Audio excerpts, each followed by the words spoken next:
Friends, मैं विपिन मिश्रा अपने English YouTube channel English with Vipin Mishra पर आपका स्वागत करता हूं। जैसा कि आप लोगों को मैंने क्लास 10th का द इंचेंटेड पुल जिसको सी राजागोपालाचारी जी ने लिखा है, इसका मैं डिस्कशन शुरुआत किया था। पार्ट नंबर 1 और पार्ट नंबर 2 आपको मैंने डाल दिया था यूट्यूब चैनल पर। आप मेरे जाकर देखें तो हमारा पूरे वीडियो मिल जाएंगे। आज जो चर्चा होनी है पार्ट नंबर 3 की चर्चा होनी है। तो आज मैं चर्चा को करूंगा, लेकिन आप लोगों को एक चीज बताना चाहता हूं कि बारिश का मौसम पूरी तरह से शुरू हो चुका है और ऐसे मौसम में आपको ध्यान रखना पड़ेगा कि आप वैश्विक महामारी से ग्रस्त हैं। तो ऐसे में और ज्यादा आपको सावधानियां बरतनी पड़ेगी, प्रिकॉशंस को रख के रखना पड़ेगा, नहीं तो और समस्याएं बढ़ सकती हैं। क्योंकि ऐसे मौसम में मॉइस्चर की प्रॉब्लम आएगी और अगर ऐसा आप नहीं करते हैं तो दिक्कत और बढ़ेगी। तो चीजों को ध्यान दें, साफ सफाई को विशेष ध्यान रखें ताकि ये महामारी को अपने देश से या हटाया जा सके या खत्म किया जा सके। और कल योग दिवस भी है, योगा को अपनी जिंदगी में लें ताकि इम्यून सिस्टम आपका क्या हो जाए, ठीक रहे, इम्यूनिटी पावर बढ़े। ये सारी चीजों को आपको भली बात देख कर रखना है। तो आइए मैं चर्चा को शुरू करता हूं। आज जो हम लोग पढ़ने वाले द इंचेंटेड पुल का पार्ट नंबर 3 समझते हैं। It did not take Yudhishthir a moment to understand. यहां समझने से पहले मैं थोड़ा सा आपको पीछे लेकर चलता हूं। जब युधिष्ठिर तालाब पर पानी प्यास लगी पहुंचे तो अपने भाइयों को वहां देखा, फ्लैग पोल्स की तरह उनके भाई पड़े हुए थे। तो वहां पर उन्होंने क्या किया हुआ, उन्हें प्यास लगी थी तो वहां पर पानी पीने का उन्होंने प्रयास किया। जब वो पानी पीने के लिए नीचे उतर रहे थे पूल में, तो एक बॉडीलेस वॉइस से आवाज आई कि तुम्हारे भाइयों ने जो किया है, तुम अगर ऐसा करते तो तुम्हारे साथ भी वही होगा जो तुम्हारे भाइयों के साथ मैंने किया। ये सारी चीजों को एक बॉडीलेस वॉइस ने बोला। तो सारी चीजें जब सुने युधिष्ठिर, तो सारी चीजों को समझ में आ गई कि कहानी क्या है, क्यों ऐसा हुआ है। आइए देखते हैं इस चर्चा को। Yudhishthir it did not take Yudhishthir a moment to understand that this could no other than the words of the Yaksh, and guess what had happened to his brothers. Yudhishthir ने नहीं लिया, युधिष्ठिर ने एक भी क्षण नहीं लिया। क्या किया? Yudhishthir did not take। एक आपको यहाँ से चर्चा में पिछली क्लासेस में बताया था, थोड़ी सी चर्चा में फ्रेजल वर्बों की भी करूंगा। एक शब्द आप टेक है, अगर मैं इसी से कुछ शब्द बनाने का प्रयास करूं तो एक अगर आप बनाना चाहें तो ये क्या बन के तैयार हुआ? फ्रेजल वर्ब है आपका। ये क्या है? Phrasal verb.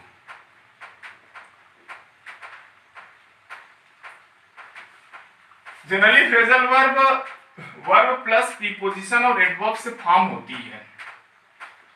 ध्यान रखें, इसकी मीनिंग चेंज हो जाती है। इसका मतलब क्या होता है? अपहरण करना।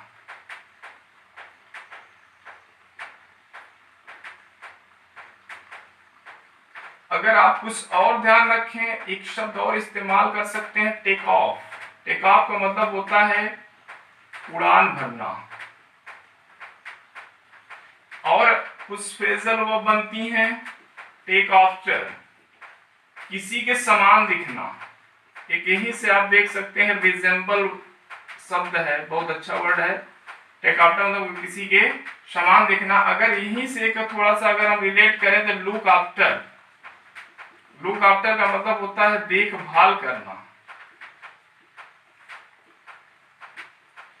अब यहीं से कुछ और शब्द बन जाते हैं अगर आप इस्तेमाल करें,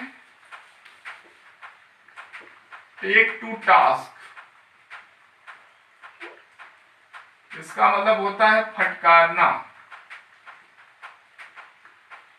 डांटना या फटकारना। एक यहीं पर आप शब्द इस्तेमाल करते हैं रेप्रीमेंड। इसका मतलब ये होता है डांटना या फटकारना। एक और शब्द इस्तेमाल होता है रिबूक। इसका मतलब है डांटना या फटकारना। तो ये मीनिंग है रिलेटेड किससे है? टेक से है। अगर आप वोकैब को थोड़ा सा, वोकैब से थोड़ा सा हम लोग आगे बढ़ें तो इडियम और फ्रेज को भी इसी से रिलेट करके सीखते चलेंगे तो चीजें और आसानी से आप सीख जाएंगे। तो चीजें समझ में आ रही हैं कि टेक टू टास्क। अगर आप एक और इस्तेमाल करें तो टेक अबो। अभिवादन करना। टेक अ बो का मतलब क्या होता है? अभिवादन स्वीकार कर लेना। जैसे कोई भी बैट्समैन, अगर खिलाड़ी है, स्पोर्ट्समैन है, कोई भी व्यक्ति जो परफॉर्म करता है, अगर वो क्या करता है, अपने दर्शकों का अभिवादन स्वीकार करता है तो उसको टेक अ बो बोलते हैं। ठीक है, तो ये चीजें समझ में आ गई। टेक अ बो का मतलब क्या होता है? अभिवादन स्वीकार करना। टेक टू टास्क, फटकारना। स्कोल्ड मतलब भी होता है फटकारना, अगर आप एक शब्द और इस्तेमाल कर सकते हैं। कैस्टिगेट एक वर्ड आप इस्तेमाल करते हैं, इसका मतलब भी होता है फटकारना।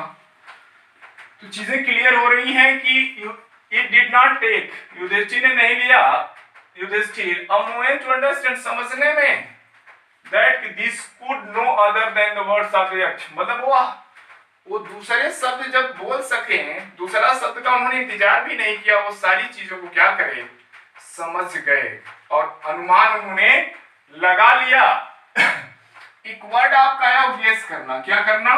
गेस करना। गेस का मतलब होता है अनुमान लगाना। गेस के लिए एक वर्ड इस्तेमाल होता है, कमाल का वर्ड है कंजक्शन।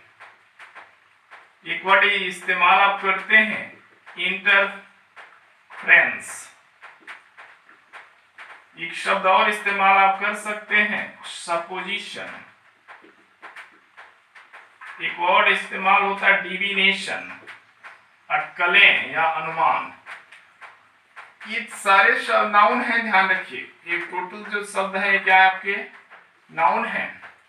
तो guessed what had happened to his brothers, Yudhishthir ने एक भी क्षण नहीं लिया, वो समझ गए और कि उनके भाइयों के साथ क्या घटित हुआ है।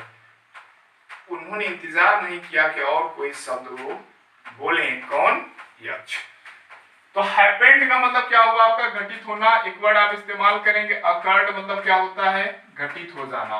To his brothers it took him no times to see a possible way, उन्होंने नहीं लिया time to see a possible way, एक संभावित रास्ता, of bringing them back to life, उनको क्या फिर से जिंदा करने के लिए उन्होंने क्या किया? कोई समय नहीं लिया कि उन्हें कैसे जिंदा किया जाए, वो चीजों को समझ गए। आगे जो हुआ, he said to bodiless voice, उन्होंने मानव रहित आवाज से बोला, प्लीज आस्क योर क्वेश्चन, कृपया आप प्रश्न पूछें। थोड़ा प्लीज को समझ लें। प्लीज मतलब कृपया भी होता है और प्लीज मतलब खुश भी होता है कि अपना आप प्रश्न पूछें। द वॉइस, वॉइस मतलब bodiless voice, put questions repeatedly one after another, उस जो बॉडीलेस वॉइस थी एक के बाद एक प्रश्न को पूछना शुरू कर दिया। व्हाट रेस्क्यूज, रेस्क्यू का मतलब होता है बचाना। मैन इन डेंजर, खतरे से किसी इंसान को क्या बचाता है? तो बताया कि इसने, युधिष्ठिर ने जो आंसर दिया कि साहस ही है जो किसी भी व्यक्ति को क्या कर सकता है, खतरे से निकाल सकता है। अगला जो कंसेप्ट था या प्रश्न था, bye study of which science man does become wise, उन्होंने कहा कि कौन सा ऐसा शास्त्र है जिसके आधार पर व्यक्ति क्या होता है, या कह सकते हैं कौन से शास्त्र को पढ़कर कोई भी व्यक्ति क्या हो सकता है, बुद्धिमान हो सकता है। प्रश्न पूछा युधिष्ठिर ने, तो सॉरी यक्ष ने, तो नॉट स्टडी बाय एनी से आंसर दिया कि मैन बिकम वाइज। युधिष्ठिर ने जो उत्तर दिया, युधिष्ठिर ने कहा कि कोई भी शास्त्र पढ़कर कोई भी व्यक्ति बुद्धिमान नहीं हो सकता, बल्कि it is by association with, संगत का असर ही उसे क्या बनाता है, बुद्धिमान बना सकता है। तो संगत के असर में ही क्या होता है, सारी चीजें जुड़ी हुई है, जैसी संगत वैसी रंगत। ये चीजों को आपको ध्यान रखना पड़ेगा। यहाँ से सीखने को मिलता है कि संगत कैसी होनी चाहिए। तो उन्होंने कहा कि संगत जैसी रहेगी इंसान वैसा ही बन जाता है, वही बुद्धिमान बनाता है। अगर बुद्धिमान लोगों की संगत है तो आप बुद्धिमान बनते हैं। तो यक्ष ने फिर से प्रश्न पूछा, what is swifter than wind, हवा से तेज क्या चलता है? थोड़ा सा एक चीज समझने का प्रयास करें। यही जो शब्द है विंड, इसको दो तरह से आप इस्तेमाल कर सकते हैं। ध्यान रखिएगा, इसका मतलब चाबी देना भी होता है। जैसे घड़ी में पहले घड़ियां आती थी, उसमें चाबी दिया जाता था, और हवा भी होता है। तो what is swifter than wind, इन्होंने पूछा कि हवा से तेज क्या चलता है, तो उन्होंने आंसर दिया हवा से तेज आपका दिमाग या मन चलता है, mind. What is more faded than dry straw, सूखे तिनके से भी सूखा क्या होता है, उन्होंने कहा दुख से भरा हुआ हृदय या पीड़ा से भरा हुआ हृदय एक तिनके से भी सूखा होता है। तिनका तो पहले से ही बहुत मतलब सूखा होता है, उससे भी सूखा उन्होंने पूछा, तो उन्होंने बताया पीड़ा से भरा हुआ हृदय या टूटा हुआ हृदय वह उससे भी सूखा होता है। अगला जो प्रश्न किया उन्होंने, व्हाट बी अ फ्रेंड और ट्रेवलर, किसी भी यात्री का साथी या मित्र कौन होता है, तो बताया गया उसका ज्ञान, उसका क्या होता है, साथी होता है किसी भी एक यात्री का। नेक्स्ट अगर क्वेश्चन पूछा गया है, who is friend of who stay at home,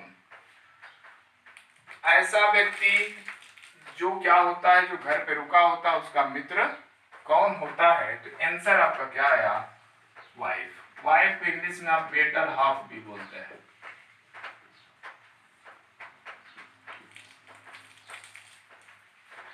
तो ये कहानी आपके समझ में आई है, सारे प्रश्न पूछे गए। अभी और प्रश्न है जो आप पार्ट नंबर 4 में देखेंगे। आज की क्लास बस यहीं पर समाप्त हो जाएगी।